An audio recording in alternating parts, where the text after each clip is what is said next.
Is she in? It appears we may have some folks that aren't in yet, so let's just hold off for a minute or two. Okay.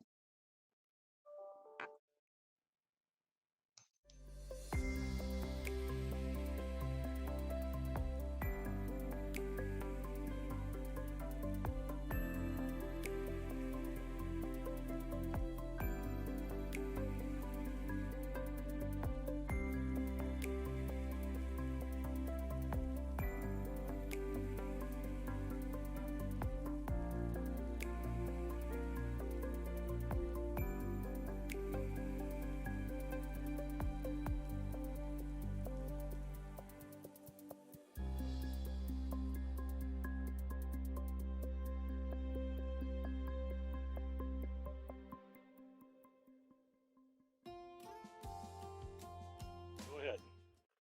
Okay, Margaret Brown. Present. And this is for item 2, correct, Mr. Chair? Yes, ma'am. Okay, Margaret Brown.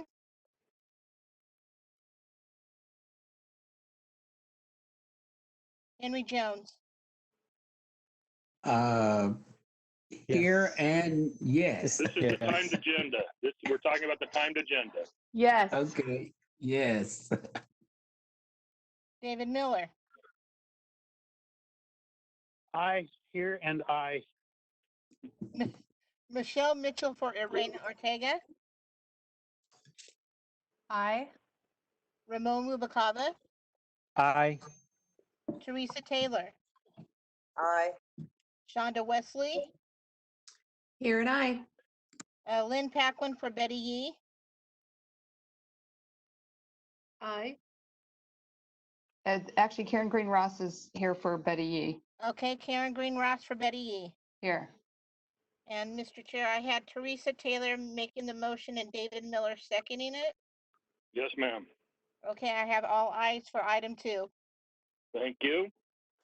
Brings us to agenda item 3. Before I go there, I just want to let the public know that may have just tuned in that we have completed our closed session. The preliminary rates that we had discussed will be posted to the website momentarily. We will let you know as soon as those are up. We're going to continue on with the agenda until we get to that point. Item 3, executive report. We have Mr. Moulds and Mr. Sweeney.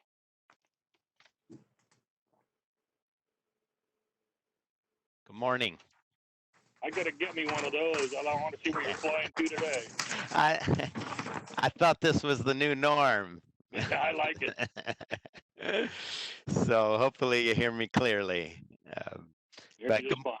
Good. Good morning, Mr. Chair and members of the committee. I'm Anthony Sweeney, CalPERS team member. And today I have some good news to share about our team's progress in telework and providing customer services, and in our member and employer education offerings. I'm pleased to report the team has maintained the ability to provide customer services and support through telework, with more than 80% of our team members working remotely from their homes. I'm proud for the team to not only be able to balance home, work, quarantine, and new demands, but also to really sustain the customer service levels throughout the branch. In some cases, we're even exceeding our service goals, not only in benefit payment timeliness, but we've also seen call wait times at a lower average than normal. We've made these gains while also maintaining the exceptionally strong customer satisfaction ratings that we've been used to. The metrics are important to track, but the satisfaction of our customers is really of the utmost importance to us. And everything from the knowledge of our contact center representatives to the retirement application process online has seen satisfaction numbers in the high 90 percentiles. This remote environment has also seen an increased usage in our online services by our members and our employers. One example is the online usage of our retirement application has increased to 58%, which is over 20% increase just in the last few months. And in many cases, we're seeing innovations from team members that are leading to efficiencies and transitioning from our old paper environment to now more almost exclusively electronic environment. We're also transforming our member and employer education opportunities. Last time we spoke, I was speaking about our phone appointments with our members who would typically come into the regional offices for retirement counseling. I think we were doing about 150 to 175 phone appointments a day back last time I spoke to you. Now we've been up to over 300 appointments a day in certain peak periods. So we're really happy to report that. We're also looking at what a bit longer term looks like and what we would do to open the regional offices to our members for some limited capacities of coming in to review applications, but on an appointment only basis and for shorter periods of time, and continue the majority of our counseling via online phone appointments and also teleconferences. We're also conducting several webinars for our members at remote locations through their employer. So the employer is setting up these member webinars. And then we're also performing employer webinars to inform them about things like Social Security, working after retirement, and how to use our online systems. And I'm really happy to report on a bigger scale. We're looking to transform our CalPERS benefit education events, or the CBs, into a digital format. So we are planning our first virtual CB, and we're aiming for the end of July. And as there is in the in-person CBs, we'll really be delivering several retirement planning presentations over a number of days that will allow our members to get that information on near retirement, early to mid-career retirement, and health offerings, how to use our online transactions, and looking at their retirement options. So finally, we continue to work with all of our team to maintain their health and safety as well as that of our members. And I want to extend the appreciation to the team for all their hard work and the mission of serving our customers. And this concludes my report, and I'm happy to take any questions. Thank you, Mr. Sweeney, and thank you and to all of your staff. I just have to say on behalf of myself that I'm very proud of all of the work that all of the CalPERS employees have put forth. They're just doing a great job making sure that we continue to help our members and continue to provide what they need, even in these horrific times that we're going through. And I know it's been a change for everyone, just like these meetings are a change, but the staff has done a great job in being prepared and running and making sure that we are protecting our members. So I want to thank you and your staff, but thank all of the CalPERS staff for a job well done. I've done some webinars lately about the importance of the power of attorney and making sure your beneficiary is up to date. I've met with over 4,000 members so far via webinar, and it's amazing to see how engaged they've become and are getting used to this. And the comments that I've heard about the staff when they've reached out and made contact with the CalPERS staff have just been phenomenal. So just want to pass that on to you and also to Ms. Frost, that you know that it's very much appreciated, the job that's being done out there. So thank you. Mr. Moulds. Thank you. Really appreciate it. Great. Good morning, Mr. Chair, members of the committee, Don Moulds, Chief Health Director. I have 5 brief updates I'd like to include in my remarks today. The first is on our pharmaceutical cost reduction strategies. The second is on COVID-19 testing. The third is an update on COVID-19 treatment cost sharing. With the fourth, I want to bring you up to speed on some steps we're taking to identify and ultimately address disparities in the healthcare services we provide to our members.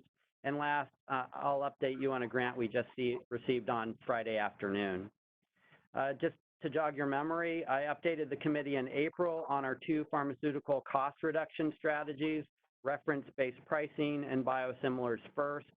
Both were originally scheduled to launch on July 1st of this year, and then were delayed until at least January of next year because of the pandemic. I want to talk about reference pricing first. To successfully implement pharmaceutical reference pricing on a January 2021 timeline would require us to launch communication plans with both providers and members this summer, informing them about the program and warning some CalPERS members that without changes to their medications, they could face significant increases in cost sharing. The time is still not right to do this. There's currently enough noise in the healthcare system that communication with providers is still very difficult, and it can be hard in the current environment for members to get their prescriptions. Many are anxious about going in to see a doctor or visiting a pharmacy unless absolutely necessary, and we've seen changes in the way members elect to receive prescriptions, a rapid shift to mail order prescriptions in particular. In this disruptive time, we don't want to be creating additional disruption. So our plan is to delay reference pricing an additional year. The second initiative, Biosimilars First, makes the default prescription for certain inflammatory conditions a generic biologic instead of a name brand biologic. We will make a final decision in October, but right now our plan is to move forward with this initiative in January. Unlike reference pricing, the biosimilars initiative targets new starts only. This means that we would not replace an existing prescription a member is already taking, so the risk of disruption is significantly lower. It's also limited to one drug and would affect only a small number of members. Second, I want to address COVID-19 diagnostic testing and the CARES Act, which is the federal relief bill that became law at the end of March.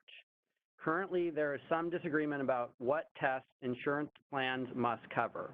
On its face, it appears that the CARES Act says that both insurers and self-insured employers are obligated to pay for all COVID tests, provided they are FDA approved or authorized for the diagnostic use in question. From this, we believe that the CARES Act doesn't require plans to cover at least one type of COVID test, the COVID antibody test, if it is used for the purpose of establishing immunity. However, there is some confusion as to whether some types of testing is required to be covered by health plans, including tests administered in the workplace and those not ordered by a healthcare professional. In the stakeholder meeting last week, we advised member representatives that we are continuing to work with DMHC on this issue and are hopeful that guidance is going to be issued soon.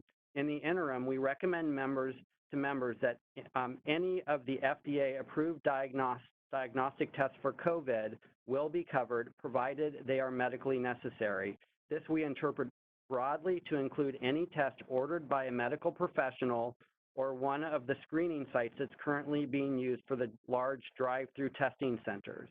If and when additional regulatory guidance is issued, we will update our policy and intend to apply the same policy to our PPO plans. This testing will continue to be covered by for all CalPERS members and their beneficiaries free of cost. The next update is on COVID treatment costs. CalPERS has been covering copay and deductible costs for members who receive in-network treatment for COVID-19. We would like to propose CalPERS continue to cover members' copays and deductibles for in-network COVID treatment through the end of 2020. In-network cost sharing has not been a significant cost driver, and while it could increase in a second wave of the virus, we don't anticipate it increasing exponentially, and we think this is also just the right thing to do. Next, health disparities. The horrible killing of George Floyd and the ensuing protests have led all of us to re-examine what we can do to surface and root out inequity. I know Marcy will be talking more about this tomorrow, and I'm personally grateful for her leadership on this issue. Like many other teams at CalPERS, the health team has been looking at what it can do to address implicit bias and disparities, which, as many of you know, have a long and dubious history in U.S. healthcare that sadly continues today. One meaningful way of addressing these issues is through data. Right now, CalPERS collects limited data on race, ethnicity, sexual orientation, and gender identity, but it doesn't stratify that data to identify implicit bias or potential disparities among its membership. Going forward, we will be asking members on a voluntary basis to self-identify in these categories in My CalPERS as they currently do in our surveys. We're also developing a framework for using that data to identify any inequities in health outcomes, satisfaction levels, or in the frequency or resolution of grievances. We will also be working with our health insurance plans on strategies to address issues that arise from this work. Last, some good news. Received a grant from the California Healthcare Foundation that will support the development of a health policy training curriculum for both the board and the health branch staff. We will use it to update board members on developments in health policy at future educational meetings and offsites. Here's hoping that the future will include offsites sooner rather than later, and to keep staff abreast of the same. Special thanks to Marta Green and her team for securing funding for doing this. Transitioning to our agenda today, for your action is the proposed plan benefit design changes for 2021. We'll then present preliminary health rates and discuss challenges facing the CalPERS long-term care program. That concludes my opening remarks, and I'm happy to answer any questions. Thank you, Mr. Moulds. Appreciate the report.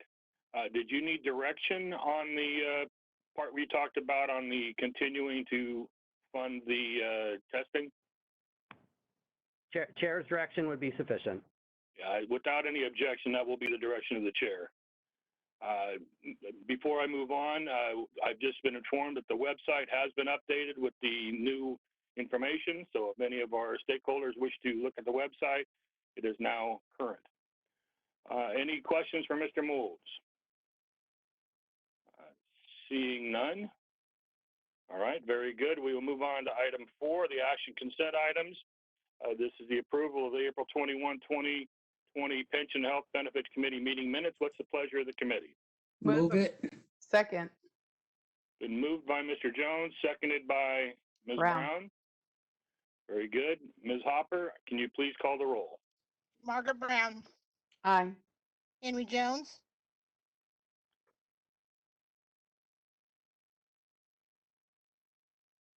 Aye. David Miller, Aye. Michelle Mitchell for Irene Ortega, Aye. Ramon Rubalcaba, Aye. Teresa Taylor, Aye. Shonda Wesley, Aye. Karen Green Ross for Betty Yee. You're muted, Karen.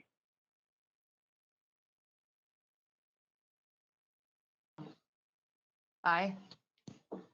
I have all ayes, Mr. Chair. I have Henry Jones making the motion and Margaret Brown seconding it. Very good. Thank you very much.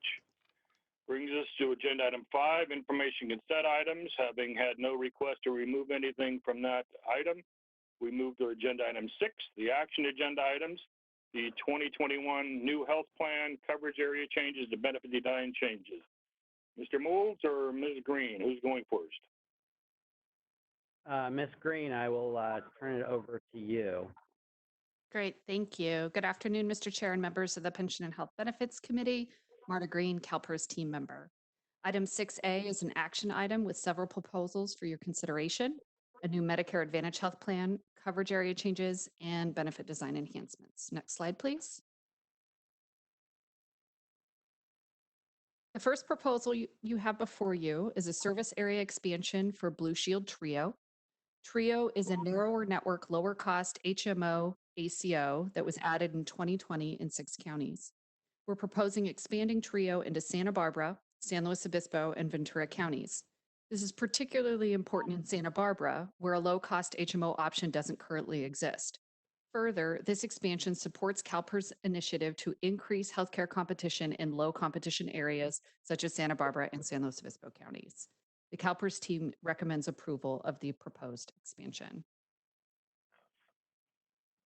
Next slide, please. We are very excited to bring you this proposal this year. It is supportive of our stakeholder desire to include optional Medicare benefits consistent with the Chronic Care Act. This proposal includes post-hospital discharge home meal delivery of up to 84 meals immediately following an inpatient hospitalization. It also includes both routine and post-hospital discharge transportation of up to 24 one-way trips per year. These proposed benefits are designed to reduce hospital readmissions by supporting the safe and healthy transition back home for our members. The transportation benefit for routine care is designed to keep members healthy by ensuring they have access to routine care. This benefit design change would increase premium by 2.06%. Even with this change, the Kaiser members will see a 4.4% decrease in premium in 2021. Again, the CalPERS team recommends approval of this proposal. Next slide, please. United is also proposing benefit design changes to its Medicare Advantage plan. United Healthcare proposes to cover up to 84 home-delivered meals, unlimited trips for up to 30 days following hospital discharge, and up to 16 hours per month of non-skilled in-home care post-hospital discharge. Again, these proposed benefits are designed to reduce hospital readmissions by supporting the safe and healthy transition back home for our members. This proposal would increase the premium by 0.91%. But even with this change, United Healthcare members will still see a 4.73% decrease in premium in 2021. Again, the team recommends this approval. Next slide, please. Sharp Health Plan is proposing a Medicare Advantage plan, in San Diego County. We're excited about this for a number of reasons. First, the proposed new Medicare plan provides Sharp Basic HMO members an option to remain with the Sharp plan if they or a family member transitions to the Medicare plan. Currently, Sharp Basic HMO members cannot remain in the Sharp plan if a family member needs to enroll in a Medicare plan. Second, it allows for continuity of health plan experience as members age into Medicare. And third, it is 20% less expensive than the other offerings in San Diego County.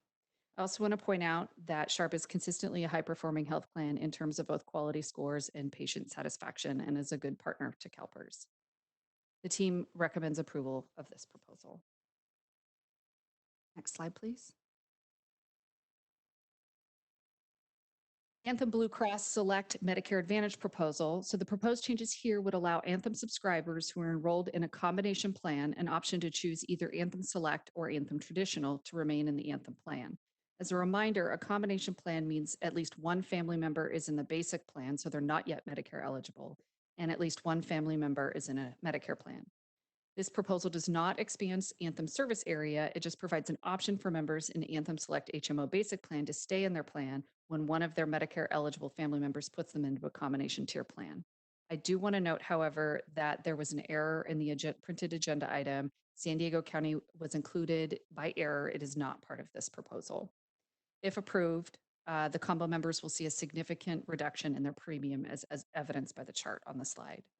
The CalPERS team recommends approval of this proposal. Next slide, please.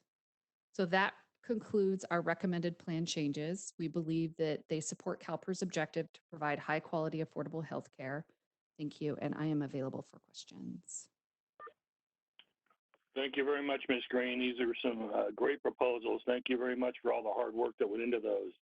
Have any questions from committee members or board members? Ms. Taylor. You skipped me, Rob. I don't see you up here, Henry, but I'll get back to you. Okay. Sorry, Henry. So I just want to thank our team, Ms. Green, Mr. Molds, on these new benefit designs. They're really, really good. They're not very costly. I'm very happy to see Blue Shield Trio expanding into areas, like I said before, that have one hospital. They're much more difficult to have an HMO plan because of the one hospital. So I'm really happy to see that. I hope that work continues. The additions of Kaiser and United Healthcare's supplemental benefits are just amazing. So that'll help our folks as they move out of the hospital and stay at home. So again, just really good work. I just wanted to comment on what great work you guys have done moving Sharp into San Diego with the combo plan, and Blue Cross also with their combination plan. So great job, you guys. Thank you, Mr. Jones. Yeah, thank you, Mr. Chair. Yeah, I just want to echo your comments and Ms. Taylor's comments about these proposals. I think they're great to enhance services and to our members. And I also would like to highlight a couple of them because several years ago, our members came to us about these combo plans where one member was active employee and the other was retired and was part of Medicare, and they were concerned about they were not able to be part of the same program. And so I'm very pleased to see that the Anthem, Blue Cross, and also Sharp are now allowing that process to occur with our members. And so with that question, Ms. Green, it was a vision several years ago to make sure that we expand that kind of coverage to all of our plans. So where are we in terms of achieving that goal? We are in conversations with all of our carriers about the opportunity relative to Medicare Advantage plans, but we are doing that with consciousness towards our upcoming competition study that we're looking at the right combination of health plans in each geographic area to maximize competition. So we're going to apply both of those at the same time to come up with the right answer. Okay, thank you. So with that, Mr. Chair, I would move approval of all these proposals. All right, it's been moved by Mr. Jones. Is there a second? Second. I'll second. Mr. Rubel, second by Mr. Rubalcava. I'm sure we have public comment, so we're going to see if there's any more questions from the committee or board first, and we'll move to the public comment. Let's see. Yeah, seeing no other requests at this point from the board or the committee, Mr. Fox, I believe we have some folks on the line that wish to comment on item 6A. Mr. Chair, we have one person to comment on 6A, several others waiting in the queue for item 7. Very good. Stand by. I am going to introduce Larry Woodson for item 6A. Good morning. This is Larry Woodson, California State Retirees. Can you hear me okay? Can hear you just fine, Mr. Woodson. Thanks for being here. Great. Thanks for the opportunity to speak. First of all, I applaud the expansion of Anthem Select MA plans to 24 counties. Gives members additional choice. It's worth noting, however, that none of these counties are in rural areas for which members really have no choice other than the Anthem PPO plans. And so while I applaud the expansion, I would encourage CalPERS to advocate with the HMOs and DMHC to expand into some rural areas to give those folks greater choice. The second thing I'd like to also applaud the benefit design changes. CSR has been pushing for a couple of years for the MA plans to add supplemental/preventative type services and per the federal CMS directive. And so I'm thankful Kaiser and UHC has finally stepped forward. I would point out that these, I feel, are modest additions. CMS listed many more. So I hope that there are some more to come in future years. And I also know, in wrapping up, that the CMS rule was only for Medicare Advantage plans and not the Medicare program itself. But I hope CalPERS will consider some form of assistance in supplemental services for its self-funded PPO plans in the future. Thank you. Thank you for your comments. Anyone else, Mr. Fox? Mr. Chair, that concludes the public comment for item 6A. Very good. Thank you very much. So we have a motion before us. A motion being clear. Ms. Hopper, would you please call the roll? Margaret Brown, Aye. Henry Jones, Aye. David Miller, Aye. Michelle Mitchell for Irena Ortega, Aye. Ramon Rubalcava, Aye. Teresa Taylor, Aye. Shonda Wesley, Aye. Karen Greenross for Betty Yee. Aye. Mr. Chair, Henry Jones motioned, Ramon seconded, and I have all ayes. Very good. Thank you very much. Thank you, board members, committee members. We will now move on to anything else, Ms. Green, on that item? That is it. Thank you. Very good. Thank you. And thank you for the presentation. Brings us to agenda item 7, information agenda item 7A is the preliminary 2021 HMO and PPO plan rates. Ms. Green. Thank you. Good morning again, Mr. Chair and Pension Health Benefits Committee members. Marta Green, once again, CalPERS team member. Can we get the slides, please? Go ahead and go to the agenda slide, please. Next slide. Thank you. Here is the agenda for today's session. I will review the rate development process, highlighting the CalPERS team's efforts and improvements that we've made since last year. We will discuss the healthcare fund reserve policy and how we are recommending to veer slightly from it due to the COVID-19 pandemic. I will also talk about how the medical trend for 2021 was affected by the pandemic and what some of the plans are doing with their administrative services fees to help ease the burden for our members due to the economic crisis. I will show you how the statewide average premiums have changed from 2020 to 2021. We will go through our HMO and PPO plans separately and provide details on the preliminary premiums. Then we will talk about next steps for this week through July. Next slide, please.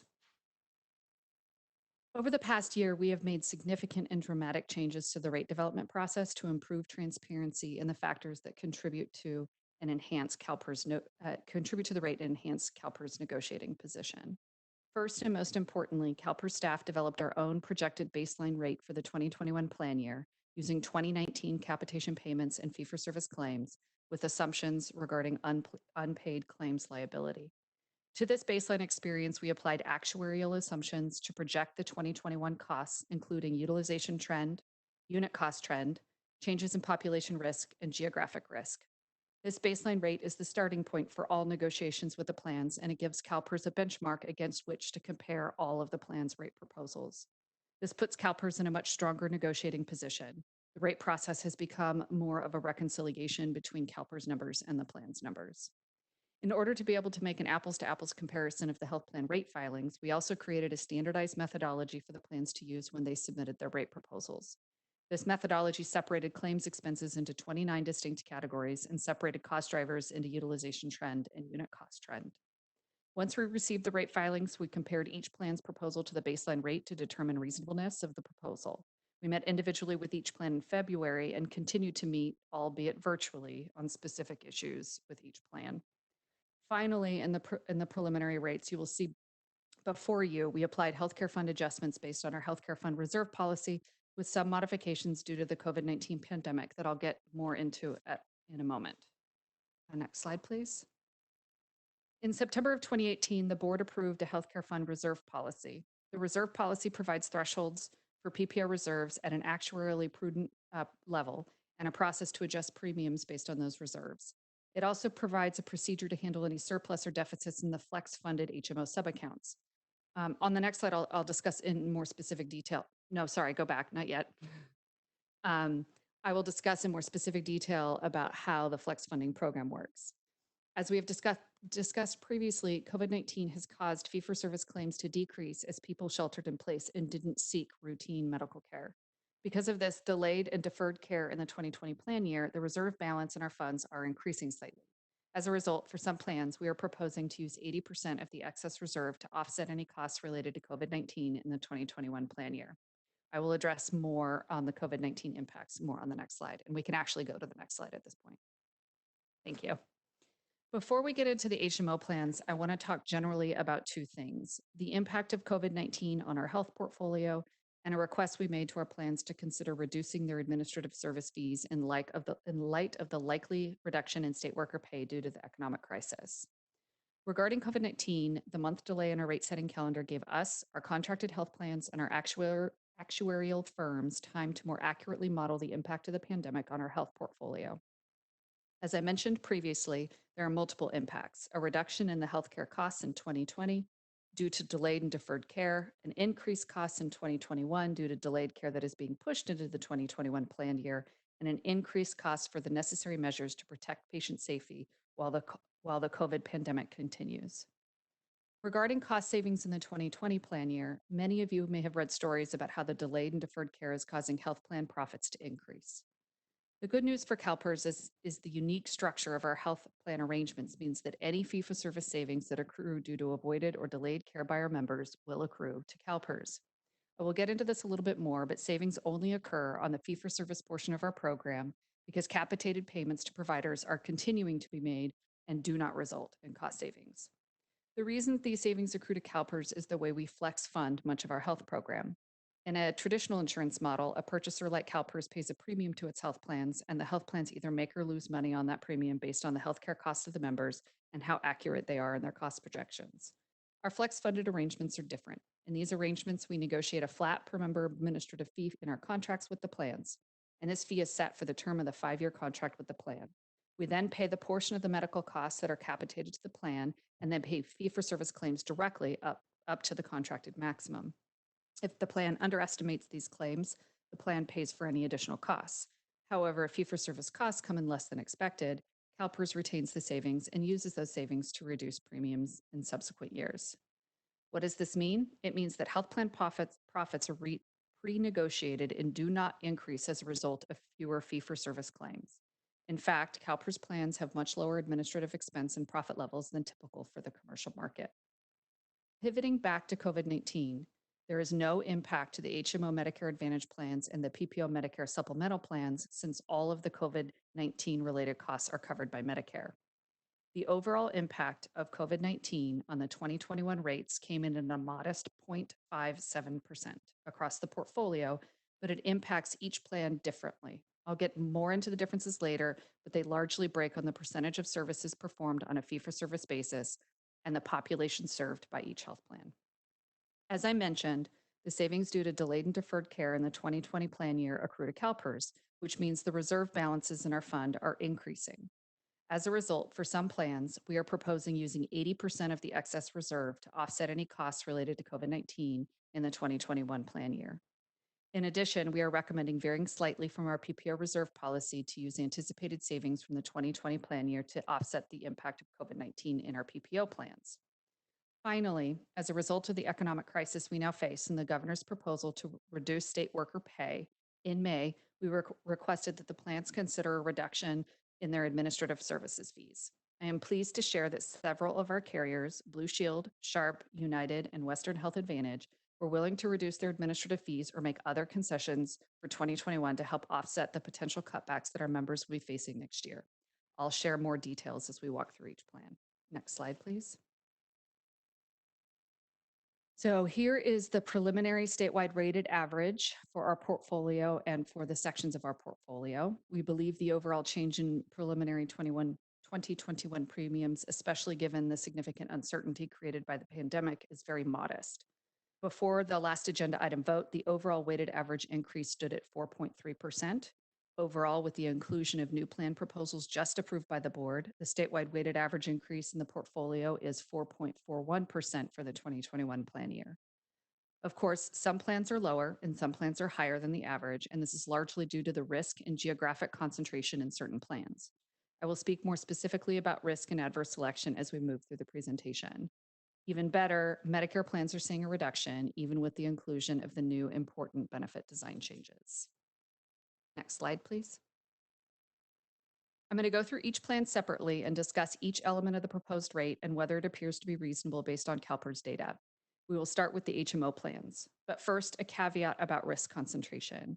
When risk adjustment ended in 2019, some plans' rates increased significantly and others dropped significantly.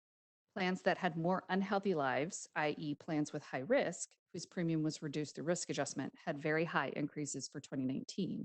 Initially, this was Blue Shield Access Plus and PERS Care PPO. I will discuss further how relatively healthy or sick each plan's risk mix is as we walk through the proposed rates.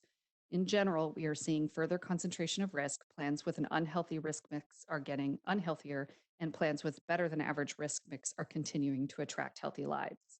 That being said, overall, we're seeing a weighted average increase in the HMO basic plans at 4.57% if we use excess reserves to buy down premiums. Next slide, please. First, I'm going to describe the way we're presenting information for each plan. On this slide, you will see that the proposed premium change table shows the current premium for 2020 and the proposed premium for 2021, the change in dollars and as a percentage before any recommended healthcare fund adjustments, as well as the total covered lives currently in the plan. To the right of this table, we have a chart of the cost drivers that lead to the 2021 premium increase, including the premium impact due to COVID-19. The next table shows the 2020 open enrollment migration impact, which includes changes to the population's health risk and geographic mix. The geographic mix captures the overall cost impact due to the migration of members between high and low cost areas of our state. The bottom table shows the team's recommendation regarding any healthcare fund adjustments based on the projected subaccount surplus or deficits as of March 2020. Now, regarding this plan, this is Anthem Select, which is a narrow network HMO offered in 24 counties in the state. It has seen its share of network volatility in the last couple of years. UC Davis was in Select's network in 2018, removed in 2019, and then reintroduced in 2020 with improved contracting. This led to an overprojection of the 2020 premium because UC Davis costs were not known at the time that rates were set. This overprojection in 2020 offsets the 2021 medical trend and even a portion of the COVID-19 impact, leading to a relatively low premium increase of 1.62%. This plan currently has a deficit and in the CalPERS Healthcare Fund subaccount, and we do not have any excess reserves to buy it down. Next slide, please.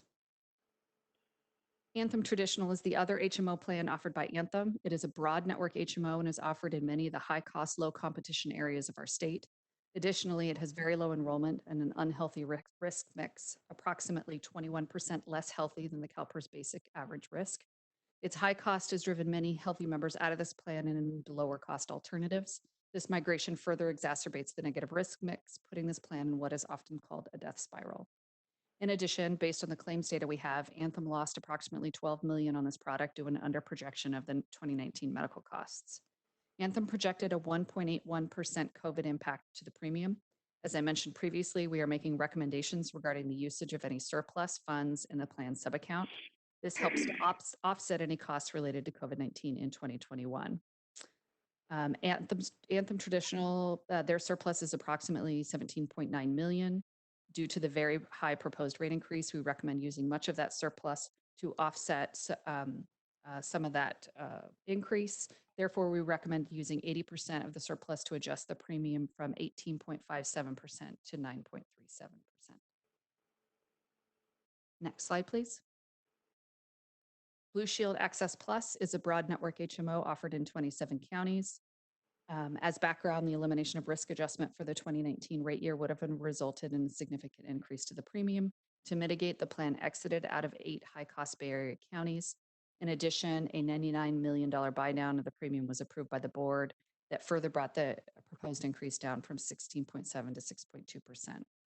In 2020, Access Plus had a 13.9% premium increase. The majority of that premium increase was due to a snapback from the 2019 premium buy-down. A snapback occurs when you artificially lower a premium increase through a buy-down. Since the underlying medical costs are at the higher rate without buy-downs in later years, the rate snaps back to its natural rate. Since Blue Shield's Access Plus premium was artificially lowered by 10% in 2019, a portion of the 2020 premium increase is attributed to the rate snapping back to the original 2019 cost, and the remainder of the percent increase is then attributable to the projected medical trends. So the 2019 rate increase drove many healthy members out of the plan, and the membership shrank by 23%. The overall risk worsened as a result, and the population is now 22% less healthy than the CalPERS basic average. Blue Shield is not proposing any increase to its premium due to the impact of COVID-19. We are proposing reducing the 7.96 premium increase down to 3.16 by using 70% of the excess reserve dollars. Next slide, please. Blue Shield introduced TRIO, a narrow network HMO ACO product in 2020, serving 6 counties. With the approval of the service area expansion, TRIO will also be available in Santa Barbara, San Luis Obispo, and Ventura counties in 2021. Blue Shield is not proposing to increase its premium due to the impact of COVID-19.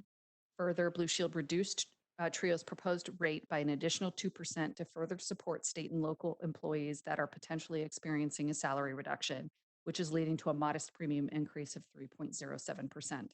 Because TRIO is a new plan for 2020, it does not have any surplus in the healthcare fund subaccount. Next slide, please. HealthNet Saluti Mas is a very narrow network plan that provides services to a small population in the lowest cost counties: Kern, Los Angeles, Orange, Riverside, San Bernardino, and San Diego. It is a unique plan in the CalPERS portfolio as it is a cross-border health plan providing a narrow network of providers in California and access to SIMSA providers in Mexico. Since the Mexico border is experiencing high rates of COVID-19 infection and hospitalization, and the pandemic is disproportionately impacting people of color, including Latinos, this plan has seen the largest rate impact from COVID-19, which is 3.22% of premium. Saluti Mas consistently has the lowest HMO premium, which is lower than the 80/80 state contribution. This is due to the risk level being almost 50% lower than the statewide average. The proposed premium increase is a modest 5.32% and is reasonable based on CalPERS data and analysis. Next slide, please. HealthNet Smart Care is a standard network HMO operating in 20 counties. Between 2017 and 2020, Smart Care experienced extremely volatile member migration patterns. The 2018 contract year saw a membership loss of nearly 50%. For 2019, an increase of 40%, and for 2020, a loss of nearly 30%. Smart Care's premiums have mirrored that volatility. In 2019, to reduce their premium following the end of risk adjustment, they exited the Sacramento area and lost approximately 7,000 members. Additionally, when Blue Shield Access Plus exited the Bay Area in 2019, they gained approximately 10,000 members, and as a result, the overall risk in Smart Care worsened by 10%. In 2020, Smart Care experienced an 18% premium increase due to the worsening of health risks and geographic mix. For 2021, the proposed rate increase is more modest, and the assumptions are reasonable and in line with CalPERS data and analysis. HealthNet proposed a 1.3% premium increase due to COVID-19. This assumption is higher than the other plans with high levels of capitation. Again, for this plan, we are proposing reducing the 9.88% premium increase down to 7.37% by using 80% of the excess reserve dollars. Next slide, please. Kaiser Foundation Health Plan is a closed network, fully insured HMO and carries all financial risk for services provided. It operates in 31 counties throughout the state. Membership is currently approximately 540,000, which is about half of our total basic membership. Kaiser is also not proposing to increase its premium due to the impact of COVID-19. Its proposed rate increase is 4.32%. We're showing a slightly different chart for Kaiser. It is how it's priced compared to other HMOs in our portfolio. And as you can see, they are at or below the plans that have multi-county footprints. The rate increase is reasonable based on the market data we have, as well as the claims and encounter data that we have available to us. Strategically, we are looking at ways we can provide competition to Kaiser on pricing in their service area. Kaiser is a fully insured plan, which leaves no opportunity for accrual of a healthcare fund balance. Next slide, please. Sharp is a fully capitated provider network HMO that provides service in the San Diego area. This is another plan that isn't proposing to increase its 2021 rate due to the impacts of COVID-19. Historically, Sharp's premiums have been relatively stable. Its projections for the 2021 plan year are reasonable and consistent with CalPERS data and analysis. Currently, there's a $3.8 million deficit in their healthcare fund due to the 10% risk corridor that was part of the 2014 to 2018 contract. Because the proposed premium is 4.44% this year, we do not feel it's prudent to add a surcharge to address the deficit. Additionally, if CalPERS state employees suffer a 10% reduction in their salaries in 2020, Sharp Health Plan will reduce its administrative services fees to its 2019 level for the remainder of the calendar year 2020. This proposal is contingent upon the state budget and whether state employees do in fact experience a reduction. We will have more information to share next month once we are certain of the state budget and the impact on state employee compensation. Next slide, please. United Healthcare Alliance is a standard network HMO in 26 counties. High-cost UC Davis members historically contributed to high medical cost increases for United. Since 2019, United closed the UC Davis panel for new members. For 2020 and 2021, the contract between UC Davis and United was improved by changing from fee-for-service to a capitation arrangement. United is projecting its 2021 COVID-19 impact to be 0.81%. We are proposing to use 80% of the excess reserves to reduce the proposed premium from 7.56 to 5.31%.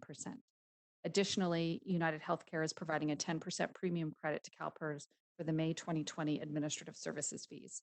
CalPERS will use this credit to reduce the premium very slightly when final rates are presented in July.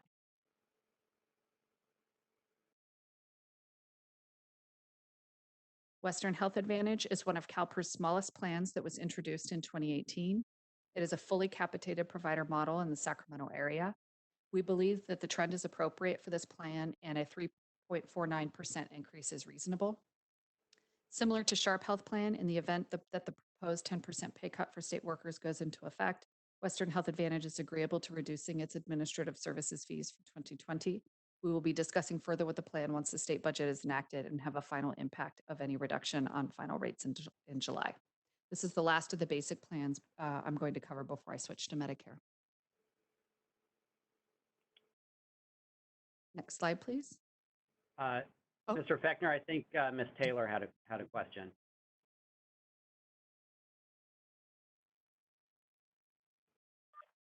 Ms. Taylor, I think she said she wanted to wait till she was done, but let's see if she wants to come in now.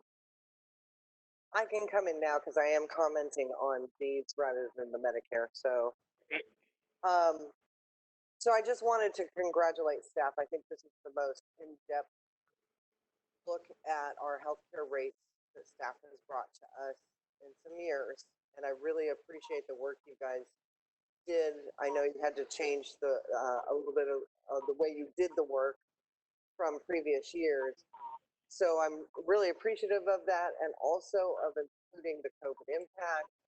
That is really, really important. And finally, as the representative for state workers, I do also appreciate that you asked for those rate breaks. I don't know what you call them, the administrative fee breaks, whatever you want, for state workers, because yes, we are. Hopefully, we're not getting a big cut, but at the most, we're at least getting a 10% cut. So it does help when we are looking at a 10% cut to have our healthcare rates not go up as much. And again, thank you both very much, Mr. Moles and Ms. Green, for the in-depth work you guys have done on this. Thank you. Thank you. Thank you, Ms. Taylor. Seeing no one else, please continue, Ms. Green. Thank you. Slide 18, please. Before I get into the individual Medicare plans, as I mentioned earlier, there is no COVID-19 impact to the HMO Medicare plans. Overall, the Medicare HMO plans are experiencing a weighted average decrease in premium of 4.43%. Anthem HMO, Anthem Traditional Select, the one on our screen, operates in 36 counties. The new proposal that I discussed earlier, or that the board approved earlier, has no impact to the premium. Nevertheless, the current proposed premium is 4.38% without a premium buy down and 0.06 with a premium buy down. Anthem is fully insured for the medical portion and self-funded for the pharmacy portion of the costs. The surplus is primarily due to the accumulation of funds from the plan years 2018 and 2019. Next slide, please. The chart compares Kaiser's Medicare Advantage premiums to other plans, including the Sharp Medicare Advantage plan in San Diego, the new one just approved in our portfolio. As you can see, it is priced closer to the median than the basic plan, which is typically the lowest cost. Even with inclusion of the new plan enhancements, Kaiser members will see a 4.4% decrease in premium in 2021. The decrease from April is due to the reduction in capitation trend and pharmacy costs. Next slide, please. United Healthcare Medicare Advantage is a fully insured plan offered in all 58 counties. As a reminder, we have a surplus profit sharing agreement with United Healthcare. If the health plan's revenues exceed expenses by more than 2%, then the plan will pay CalPERS a premium refund of 50% of any amount over the 2% threshold. Due to the COVID-19 pandemic, this plan is very unique this year. United is anticipating a significant decrease in CMS revenue, $30 per members per month, largely driven by a change in its risk score. This would create a 9.17 increase to its premium.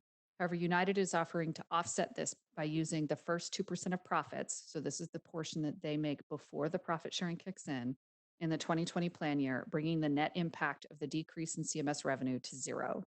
The overall premium decrease is 4.73%, even with the new benefit enhancements. The majority of the decrease is due to the removal of the health insurance tax. Next slide, please. That should do it for the HMO Basic and the Medicare Advantage plans. Now let's move on to our PPO plans. Just as I mentioned, the ripple effect of risk concentration, we have a similar effect in the PPOs, but this is more of a waterfall. As healthy risk moves out of PERS Care into PERS Choice and from PERS Choice into PERS Select. Additionally, CalPERS is projecting an average COVID-19 impact of 1.6% to our PPO basic plans due to the delayed and deferred care from 2020 that is pushed into the 2021 plan year and increased costs for any COVID-related testing and treatments. The reason that these projections are generally higher in the PPO than in our fully insured or flex-funded plans is because our PPO plans are 100% fee-for-service. Our insured plans are a combination of fee-for-service and capitation, and those plans with significant capitation arrangements are seeing lower impact for 2021 for COVID-19. Given the current pandemic and to help provide financial relief to CalPERS members and employers, we are proposing to use 80% of the healthcare fund surplus in the basic PPO subaccounts to offset the COVID-19 impact to the 2021 premiums. This is also consistent with the premium buy-down approach that we suggested in the basic HMO plans. Overall, the PPO basic program weighted average increase is 8.54% with premium buy-downs. Next slide, please. PERS Choice, like all of our PPOs, is a self-funded fee-for-service health plan. Choice is the largest of the three health plans with almost 60% of the total basic PPO population. It has the same broad network as PERS Care, but with slightly less rich benefit design. All three of our PPO plans are offered in all 58 counties. When risk adjustment was removed in 2019, PERS Choice gained 12,000 members from PERS Care, but also lost the same number of members to PERS Select, resulting in a worsening of their risk mix. This is the waterfall effect I suggested. For 2021, PERS Choice is projected to increase by almost 10%, driven mostly by an underprojection of the 2020 rate, overall medical trend, and a COVID impact of 1.59%. For the PPO Healthcare Fund Reserve Policy, there's an actuarially prudent threshold, a fund balance to actuarial reserve ratio, to trigger premium adjustments.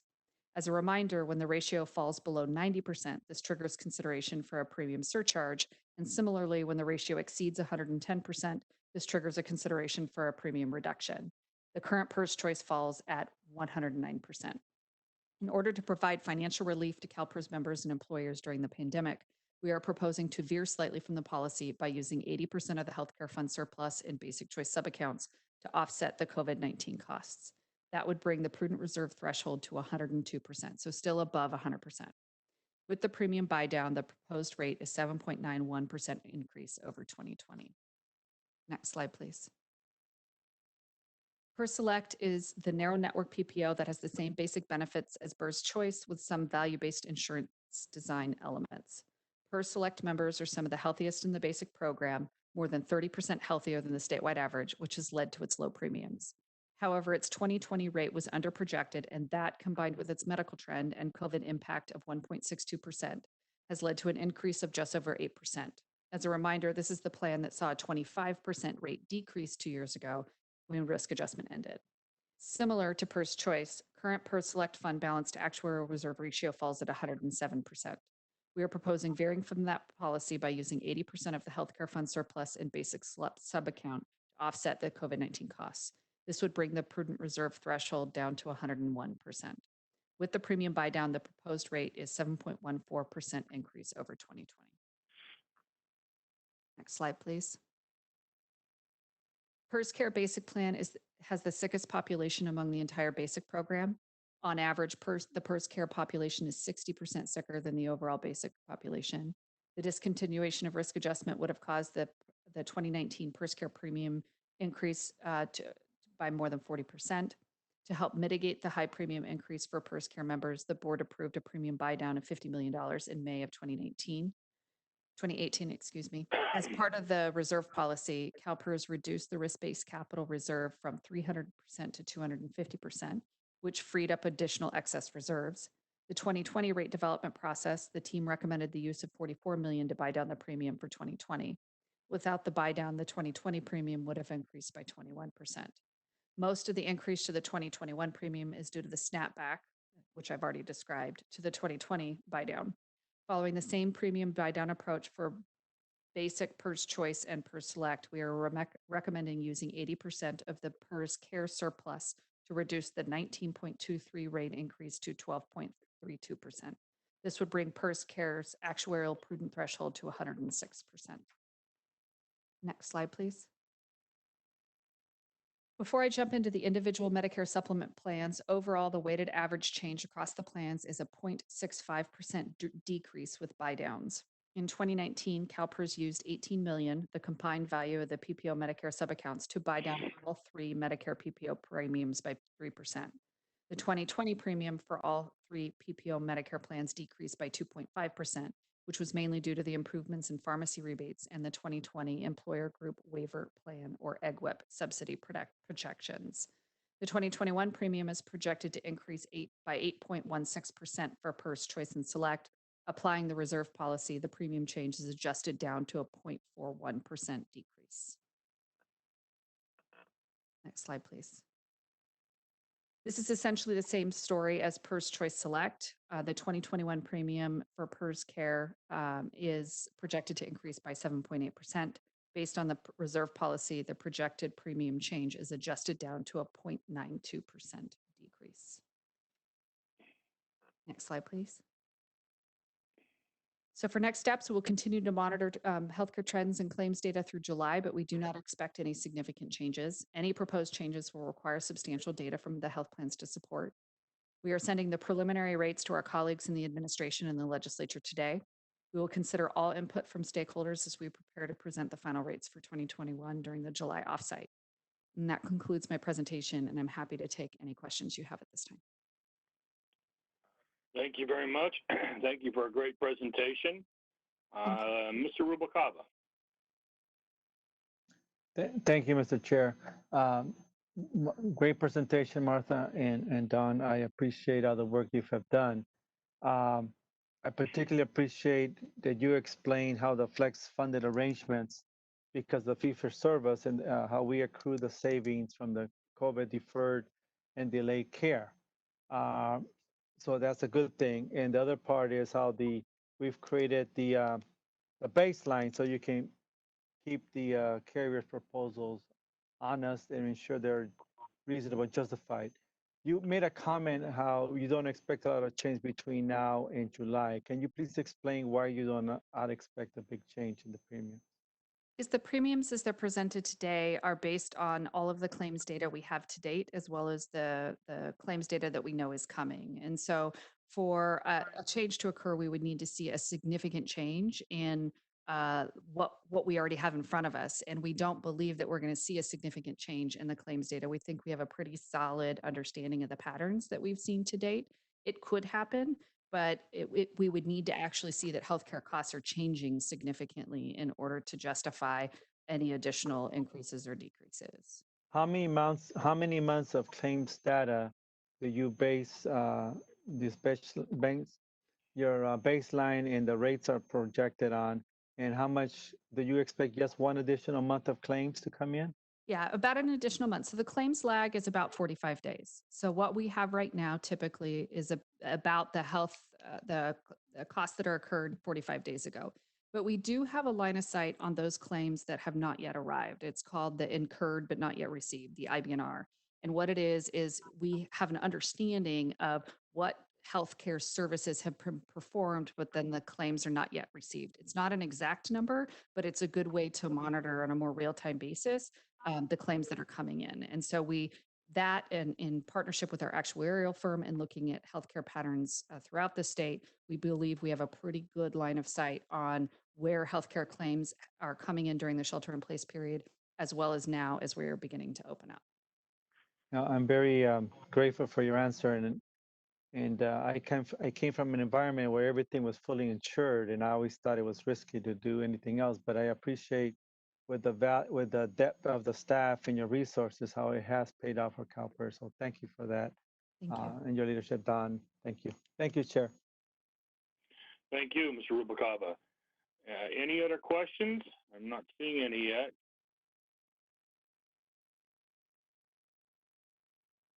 All right, I guess not. I know we have some folks on the line that wish to comment. Mr. Fox, anybody on item 7A?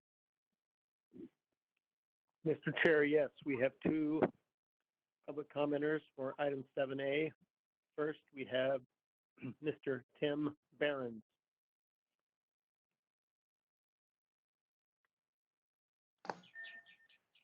Hello, can you hear me? We can hear you just fine, Mr. Behrens. You have your 3 minutes. Thanks for being here. Mr. Fox, anybody on item 7A? Hello, this is Tim Behrens, President of the California State Retirees. Hang on, I've got two different things going here. I want to thank Don Moles and Marty Green and the health team of CalPERS. It was the most thorough explanation of rates that I have ever heard. I actually understood it. I applaud you for the United Medicare, United Healthcare coverage going down, Pfizer 2 down. I would like to see you try to expand into more of the rural areas in the future. It's something we've been working with you for several years. I would like to comment on the basic PPO increases on the United Healthcare, Kaiser, and the PERS Choice and PERS Care increases of 7.91% and 12.32.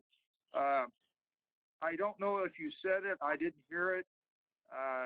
It seems like the health providers the first half of the year have made a significant amount of money. And I know now that the elective surgeries are coming back that they will be spending money, but I didn't hear if there was any talk between you and them regarding reducing at least the PERS Choice, PERS Care rates. I also want to thank you for the risk assessment. Makes a lot more sense the way you presented it. Thank you again to the health team. Thank you very much for being here with us, Mr. Behrens. Who's next, Mr. Fox? Mr. Chair, we have Larry Woodson.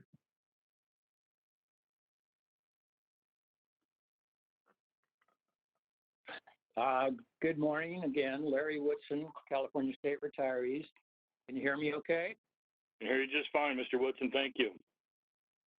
Okay. So thanks for the opportunity to comment. The preliminary rates, 4% overall average increase sounds pretty good, considering a few years back, double-digit increases. But I do have some concerns I'd like to go into and provide some context. Overall context, the latest Fortune 500, the highest earning companies in the country, United Health Group continues to be right up at the top. Number 7, $13 billion in profits, and that was a 15% increase over the prior year. Anthem had a 28% increase in profits. Kaiser, not on the Fortune 500, but Kaiser recently reported their highest quarterly profit in history of $3 billion. And all of that provides some, I think, some context for, how well they're doing and how little they're giving here in terms of the basic plans. I'm glad to see decreases in the Medicare plans, and of course, those are the least costly to the big insurers anyway, and they should be going down. But a couple of points: the HIT tax was repealed, and the health carriers added big increases on the basis of the HIT tax.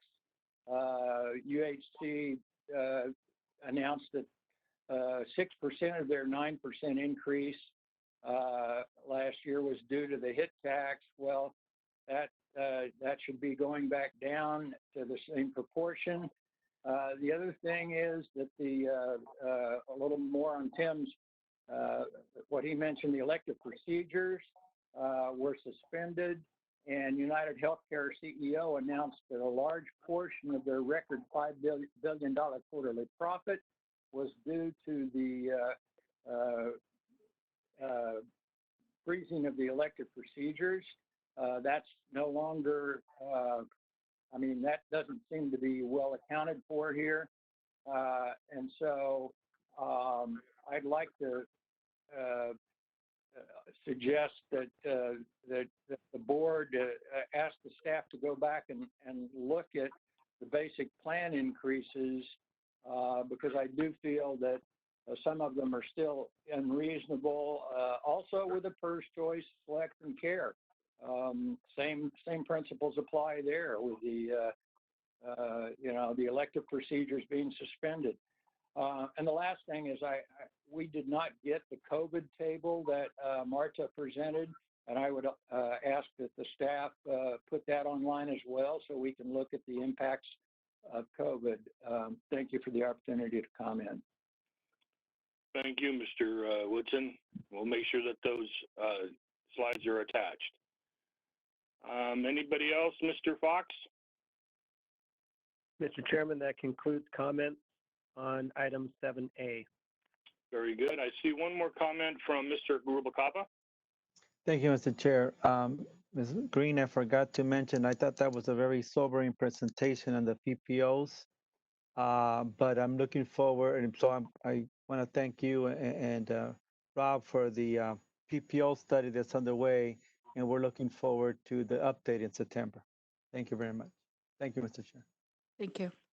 Thank you, Mr. Rubalcaba. Seeing no other requests to speak, Mrs. Green, I want to thank you and your staff for all the hard work. Job well done, especially in these difficult times. It had to be completely strange to negotiate this way, but thank you and your staff for all the hard work. We really appreciate it.